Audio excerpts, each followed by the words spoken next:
स्वागत है आपका आज की चाय पे। कल मैंने एपिसोड देखा, आप सबने भी देखा होगा बिग बॉस का। उसमें मुनव्वर, आयशा और मनारा के बीच का जो इक्वेशन है उसको काफ़ी सिंप्लीफाई कर दिया सलमान खान ने। उन्होंने एग्जैक्टली वो बातें कही जो सबके जहन में थी, सबके दिमाग में थी, कि मुनव्वर जो कि वैसे शब्दों से कभी चूकते नहीं हैं, शब्दों का खेल उनको आता है, शब्द इस्तेमाल करके शायरी एकदम इंस्टेंटली बना देते हैं, वो एक ऐसी लड़की को क्यों नहीं कॉल आउट कर रहे हैं जो कि घर में आके पहले तो उनको एक्सपोज करना चाह रही थी, उसके बाद उनके साथ एक एंगल चलाने लग गई और उस दौरान मुनव्वर को पता लगते रहा ऑन एंड ऑफ कि आयशा उनके पीठ पीछे क्या बातें कर रही है। फॉर एग्जाम्पल एक टाइम पे अभिषेक ने जाके कहा था कि भाई तेरे लिए ऐसा ऐसा बोल रही थी आयशा, बहुत प्राइवेट डिटेल्स बता रही थी ईशा को। तब मुनव्वर ने हंस के टाल दिया।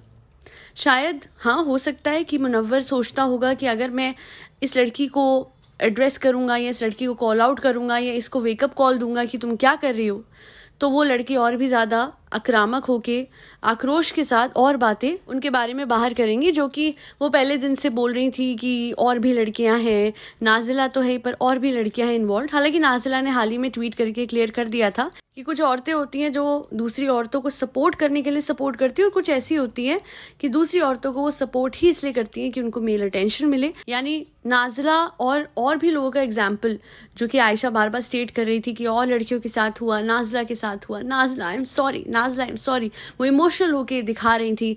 हर लड़ाई के बीच में पीछे से जाके बोल बोल के कैमरे के सामने नाजिला मुझे माफ़ कर देना। तो बहुत उन्होंने इस्तेमाल करा है नाजिला के नाम का भी इन द शो, और वो क्लियर है। और नाजिला इस बात से खुश नहीं है। देखिए, पहले दिन अगर आयशा ने मुनव्वर को माफ़ कर दिया था तो वो इसलिए बिकॉज कोई कमिटमेंट ना होते हुए भी मुनव्वर ने ये माना कि हाँ, कहीं ना कहीं इसकी फीलिंग्स हर्ट हुई है, इसलिए मैं माफ़ी मांगता हूँ।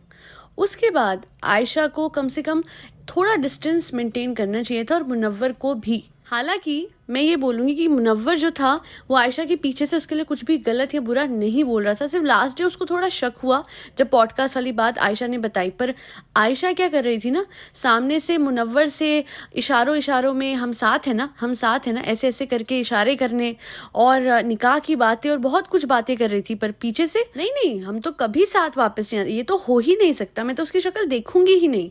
तो वही बात है, अरुण की बात बिल्कुल सही थी कल कि शक्ल नहीं देखोगे तो फिर आप इस घर में इतने टाइम इसको कैसे सह रहे हो। और अगर आपके लिए ये आदमी इतना अनबेरेबल है तो फिर बैठ के पूरे टाइम इसके साथ हंसी मजाक फ्लर्ट क्यों करते हो। तो या तो आप वो मत करो या तो आप ये मत कहो। अगर उसके साथ पता है क्या है कि समर्थ आया, हाँ सेम सिचुएशन थी, पर कम से कम एक कंसिस्टेंसी हमें दिखी समर्थ और ईशा के रिलेशनशिप में। लड़ना झगड़ना एक तरफ, दोनों एक दूसरे के पीछे से कोई बातचीत नहीं कर रहे, दोनों एक दूसरे को बैक स्टैब नहीं कर रहे। आयशा जो है वो मुनव्वर के सामने से उसको दिखा रही है कि ओ ho I like you, oh ho I want to get married to you. However on the other hand ये आयशा कर रही थी बाकी सबके साथ कि मुनव्वर तो ऐसा है, मुनव्वर ने तो हर्ट करा है, मुनव्वर की तो मैं शक्ल नहीं देखूंगी।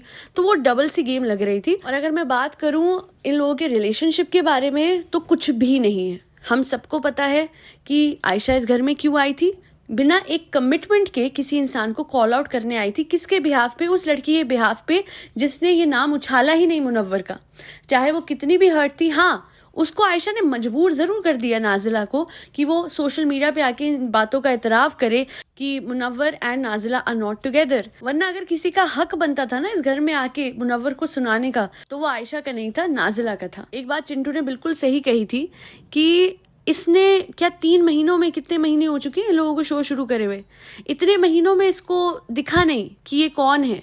इसको तब दिखा जब इसका मन करा कि मैं पॉडकास्ट पे, और पॉडकास्ट कौन सा चैनल था जो कि अभी अभी एस्टैब्लिश हुआ ही था, जिसपे मात्र 600 सब्सक्राइबर है।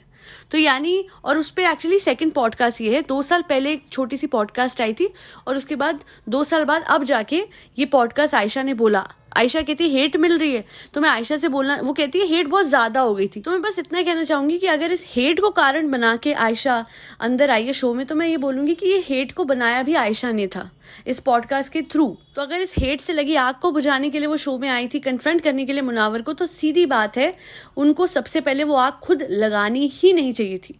और अगर लगा भी दी, अब घर में आ भी गए, उसे माफी मांग भी ली, अब वो सही पाथ पे चलना भी चाहता है, तो आप तो उसके पीछे से विक्टिम कार्ड प्ले करते हो, उसके पीछे से आप ये कहते हो मैं उसकी शक्ल नहीं देखूंगी।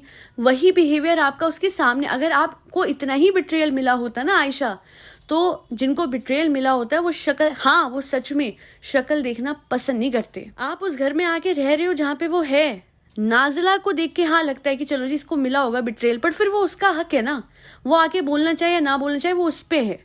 ये क्यों इसके बिहाफ पे नाजिला मुझे माफ कर देना, तुम्हारे साथ गलत किसने करा? मुनव्वर से ज्यादा तो नाजिला के साथ आयशा गलत कर गई।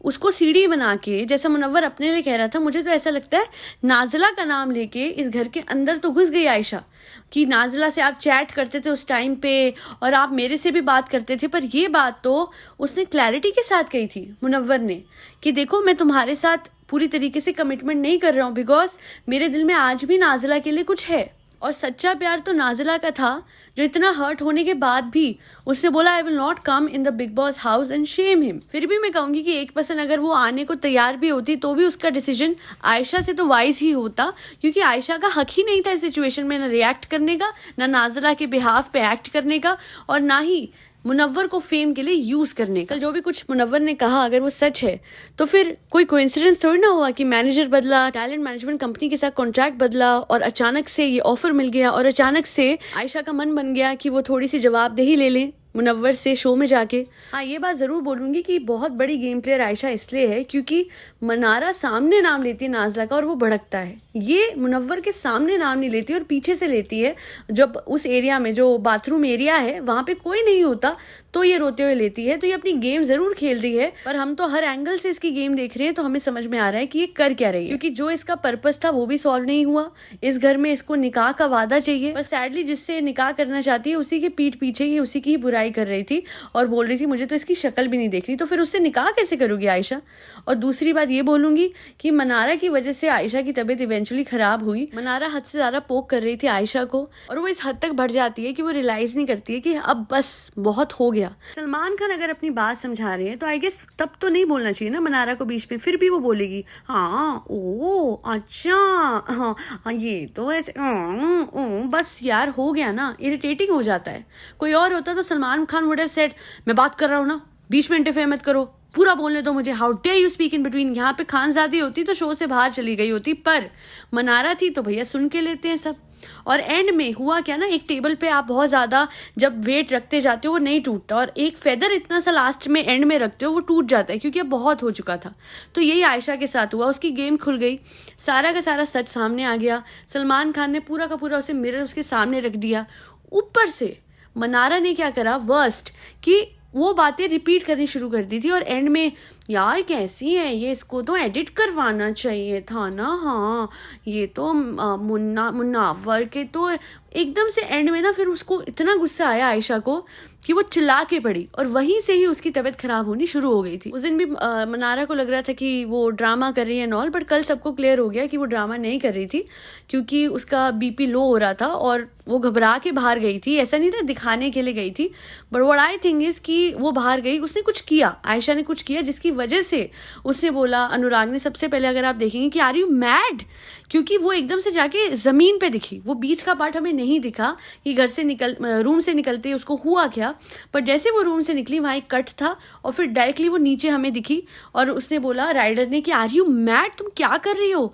मुझे ऐसा लगता है, पता नहीं क्यों लग रहा था कि शायद उसने अपना सर पटका या ऐसा कुछ, आई एम नॉट श्योर, ऑब्वियसली मैं अनुमान लगा रही हूँ, पर हाँ अलेजिडली मुझे ऐसा लगता है कि शायद उसने कुछ किया अपने साथ कि वो एकदम गिर गई या फिर वो एकदम उसने, क्योंकि उसने बोला विक्की भैया सॉरी करके वो गई थी और फिर उसकी तबीयत खराब हो गई और फिर जब जाके चेक करा तो उसका जेन्युइनली बीपी बहुत लो था, आई गेस नीचे का 45 आया है, वो उन्होंने बताया डॉक्टर ने, क्योंकि सलमान खान ने पूछा था कि कितना बीपी है तो ही सेड लो है सर 45 है नीचे का। तो उसकी तबीयत ज़रूर ख़राब हुई है and definitely this is not a show for दोस्त जिनकी मेंटल हेल्थ इश्यूज़ हैं, एंड वैसे किसके नहीं होते आजकल, पर हाँ ये शो में इंसान को पूरी तरीके से खदेड़ दिया जाता है, उसके पर्सनल इश्यूज़ को भी उछाला जाता है और ये पहले भी हुआ है। प्रियांक के टाइम पे भी दिव्या आई थी, प्रियांक को सुनाया था पर वो चली गई थी, दिव्या ने उस टाइम पे शो में रह के प्रियांक को बैश करके वहां पे जीतना सही नहीं समझा था, या उस टाइम पे कंटेस्टेंट बन के रहना भी सही नहीं समझा था। पर जो आयशा ने करा, सीधा सीधा वो शो में आई एज अ कंटेस्टेंट और अपनी पहचान बनाई एज मुनव्वर की दोस्त विदाउट कमिटमेंट, जो कि घर में आई थी लड़ने के लिए कि तुमने तो मुझसे कुछ और ही कहा था।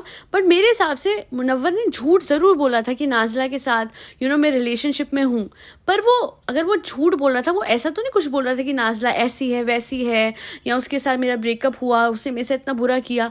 अगर वो झूठ भी बोल रहा था तो अपने पर्सनल इश्यूज को उसने पब्लिक में तो नहीं उछाला ना। आयशा कहती है कि तुमने मुझे कुछ और कहा था, तुम्हारा ब्रेकअप हो चुका है। हाँ, तो उसका एक्चुअली में ब्रेकअप हो चुका है, उसने झूठ नहीं बोला। झूठ तो उसने जनता को बोला, क्योंकि वो शायद अपनी पर्सनल इश्यूज को यहाँ पे नहीं उछलवाना चाहता था या उस पर कैपिटलाइज नहीं करना चाहता था। और अगर वो इतना ही गंदा और गलत होता तो फिर मनारा के साथ तो अच्छा खासा उसका एंगल निकल जाता शो में। वो तो हमेशा उसने अपना डिस्टेंस बना के रखा। और मनारा सारी डायरेक्शंस में क्यों भागती है, मुझे ये समझ नहीं आता। भैया, I don't like him, I am not into married men. तो if you are not into married men, तो फिर आप इतना इंटरेस्ट क्यों दिखाते हो? आप ही जाके इतने ज़्यादा देर तक गले मिल रहे थे मुनावर के, और आप ही थे जो कि कह रहे थे मुझे समझ नहीं आ रहा, मेरी फीलिंग्स का मुझे समझ नहीं आ रहा। आप ही थे जो कि जाके लिटरली आयशा को ये कन्विंस कर रहे हो कि बाहर जाके मुनावर छोड़ देगा, क्योंकि हम सबको पता है आप डबल गेम खेल रहे हो। आयशा और मुनावर एक दूसरे से दूर हो जाएं और आप और मुनावर वापस से बहुत करीबी दोस्त बन जाओ। हालांकि सीधी बात है, Munawar doesn't have feelings for Mannara. अगर होती तो जैसे वो आयशा के एकदम करीब हो गया उसके आते ही, उससे बहुत ही अलग तरीके से बात कर रहा था, वैसे ही मनारा से करता। बाकी मनारा के लिए इतना ही कहूंगी कि बेगानी शादी में अब्दुल्ला दीवाना बनना बंद कर दीजिए मनारा, क्योंकि आपकी वजह से उस लड़की को इतना ऑलरेडी स्ट्रेस था, उसका स्ट्रेस ट्रिपल हो गया। ठीक है, उसकी गलती थी, उसने गलत किया, पर मनारा का क्या हक बनता है कि वो आयशा को कॉल आउट करे या बार बार आयशा को पोक करे, जब वो खुद मुनव्वर के पीछे से उसके लिए क्या कुछ नहीं कहती है। कभी उसकी एज को शेम करती है, कभी उसकी शक्ल को शेम करती है, कभी उसके कैरेक्टर को शेम करती है, और कल तो उसकी मैरिज को भी शेम कर दिया, whereas she knows it very well that he is divorced. And if you had this issue, तो पहले दिन से ये बात मनारा को पता थी, तो फिर किस बात का रोना था आयशा के आने पे, जब पता लगा कि नाज़िला के साथ कुछ नहीं था। फिर तो कोई बात इम्पैक्ट ही नहीं करनी चाहिए थी, रिंकू जी गलत नहीं थी। What is your problem Mannara, why are you getting impacted and affected by this, जब आपको पता है कि आप तो पसंद ही नहीं करती हो ना, you are not into married men. Mannara is a big time hypocrite, and जो वो बिहेव कर रही थी आयशा के साथ, दैट वाज अनकॉल्ड फॉर। क्योंकि अगर आयशा मुनव्वर के पीछे से बात कर रही थी मुनव्वर के खिलाफ, तो फिर मनारा भी करती आई है, एंड वो लगातार टॉन्ट करती है, पोक करती है मुनव्वर को, तो वो भी कुछ कम नहीं है। मुनव्वर को अपना स्टैंड लेते हुए ना तो आयशा से और ना तो मनारा से ज्यादा बात करनी चाहिए, और अपनी इंडिविजुअल गेम खेलते हुए आगे बढ़ना चाहिए, बिकॉज अब मुनव्वर की शक्ल पे आने लग गया है that what he is going through. मुझे तो कल मुनव्वर बहुत बुरी तरीके से बीमार लग रहा था। और रही बात आयशा की, तो यही बोलूंगी, गेट वेल सून आयशा। ये मुंबई की माया नगरी ही ऐसी है कि रिश्तों का मजाक बनाने के लिए अपनों को ही मजबूर कर देती है। टीवी इंडस्ट्री और फिल्म इंडस्ट्री दोनों में ही ऐसे कितने एग्जाम्पल्स हैं जहाँ पे मेल एक्टर हो या फीमेल एक्टर, कोई अपनी वाइफ या हस्बैंड के कॉन्टैक्ट के बेसिस पे आया मुंबई में, रोल मिला उनके बेसिस पे, और बाद में धोखा भी उन्हें ही दिया। और जो लोग कहते हैं कि बिग बॉस में बुला के आयशा को बैश किया जा रहा है, तो कहीं ना कहीं तो बिग बॉस को भी बिट्रेयल फील हुआ ना। एक्चुअली आयशा तो बिग बॉस के साथ भी खेल गई। कहाँ बिग बॉस सोच रहे थे कि ये मुनव्वर की गेम खराब करेगी, तो जैसे ही आयशा ने वक्त और जज्बात बदले, बिग बॉस ने पार्टी ही बदल ली और मुनव्वर की तरफ होके रिवर्स ऊनो दे दिया, और फिर आयशा को वो गाना गाने पे मजबूर कर दिया। बदल गए हैं दिन, बदल गए जज्बात, बिग बॉस आपने क्या किया, बदल गए हैं आप, सेम वही हुआ। आज के लिए इतना ही। अपना ओपिनियन रखना ना भूलिएगा इस पॉडकास्ट को लेके। That be all. Thank you so much for taking care of फरी बेबीज। उनका ख्याल रखिए, ठंड से उन्हें बचाइए और खाना खिलाते रहिए। Thank you so much for watching and listening to आज की चाय। आज की चाय फैमिली को नए साल की बहुत सारी शुभकामनाएं। आपका ये साल खुशियों से भरा रहे, and may Shri Ram bless you all with lords and lords of health, wealth, prosperity and an amazing life ahead. Thank you so much आपके सपोर्ट के लिए। पूरे साल आप लोगों ने लगातार मुझे जिस तरीके से सपोर्ट करा, उसके लिए मैं आप सबका शुक्रिया करना चाहूँगी दिल से। आज इस चैनल की वजह से हम जो फरी बच्चों के लिए करते थे, अब उससे भी कहीं ज़्यादा कर पाते हैं। ऊपर वाले की कृपा न होती, आप सबका साथ ना होता, तो ये चैनल ना होता, और ये चैनल ना होता तो मैं इतना कुछ कर नहीं पाती। मेरा परिवार फरी बच्चों के लिए इतना कुछ नहीं कर पाता जो हम कर पा रहे हैं। आगे जाके जब इस फैमिली के, एक इसी फैमिली के मेंबर्स और भी बढ़ेंगे, तो हम अपना स्कोप वाइडन करेंगे और भी ज़्यादा फरी बच्चों तक अपनी सेवा पहुँचाएंगे। आज के लिए इतना ही। बहुत शुक्रिया आपके साथ के लिए, आपके सपोर्ट के लिए और आपके प्यार के लिए। जय श्री राम, जय हनुमत बाबा, जय माता दी।